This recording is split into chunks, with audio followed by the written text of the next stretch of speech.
তো bye bye Natore. এখন আমরা নাটোর থেকে বের হয়ে যাচ্ছি।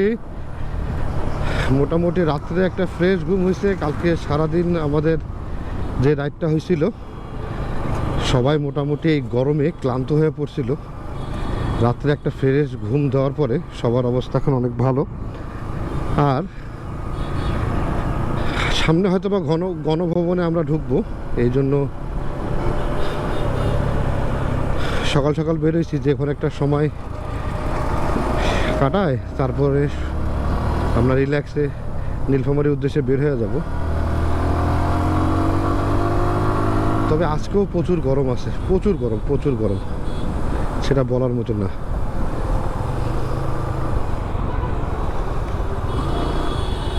এটা হলো নাটোরের সেই মোড়টা। আমরা ডান দিক দিয়ে ঢুকে গেলেই বগুড়ার হাইওয়েতে উঠে যাব।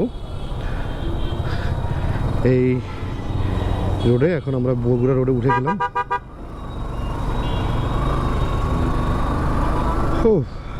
গরমটা পড়ছে মাশাআল্লাহ, সেই গরম।